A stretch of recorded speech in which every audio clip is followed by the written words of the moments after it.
Hi, అందరూ ఎలా ఉన్నారు? బాగున్నారా? ఈరోజు నేను మొన్న పెట్టిన వీడియోకి చాలా మంచి కామెంట్స్ ఇచ్చారండి అందరూ. అసలు చెప్పాలంటే నేను చాలా సంతోషంగా ఉన్నాను అసలు. ఎందుకంటే అది చాలామందికి తెలియదు, తామర పెక్కలు పచ్చివి ఎలా ఉంటాయా చాలా బాగా వివరించారు అన్నారు. చాలా థ్యాంక్ యూ సో మచ్ అండి అందరికీ ఇలా ఆదరిస్తున్నందుకు. అలాగే మన ఛానల్ని ఇప్పటి వరకు ఎవరు సబ్స్క్రైబ్ చేసుకోపోయిన వాళ్ళు అంటే తప్పకుండా చేసుకోండి. అలాగే కామెంట్ చేయండి, నచ్చితే షేర్ కూడా చేయండి, ఓకేనా? నేను ఇంకో ఐటెంతో మీ ముందుకు ఇప్పుడు వచ్చేసాను అనమాట. అదేంటో తెలుసా?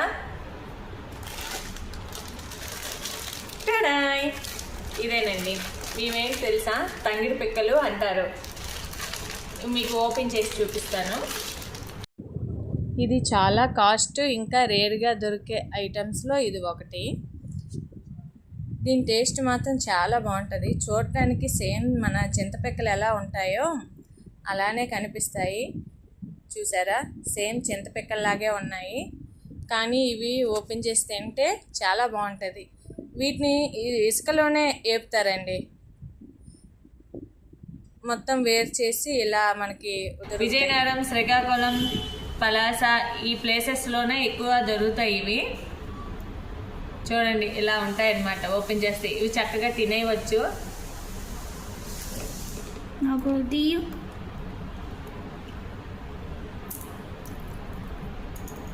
సేమ్ వీటి టేస్ట్ ఎలా ఉంటాయంటే క్యాజువల్ లాగా ఉంటాయండి. ఇవి ఓన్లీ పచ్చివి కాస్టే కేజీ 1000 ఉంటుంది. పప్పులాగా ఉంటాయి సేమ్ వీటి టేస్ట్.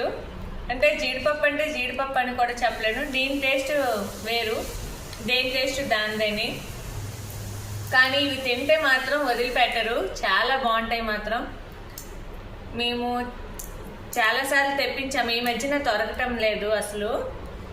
ఇప్పుడు మళ్ళీ చాలా రోజుల తర్వాత దొరకటం వల్ల మీకు చూపిస్తున్నాను ఈ ఐటెం ఎలా ఉంటుందో అని. చాలా బాగుంటాయి మాత్రం. ఇంకో ఐటెంతో వచ్చాం కదా, ఇంకొక స్పెషల్ ఐటెంతో మళ్ళీ మనం కలుద్దాం. అంతవరకు మన ఛానల్ని ఫాలో చేయండి, సబ్స్క్రైబ్ చేయండి. Thank you.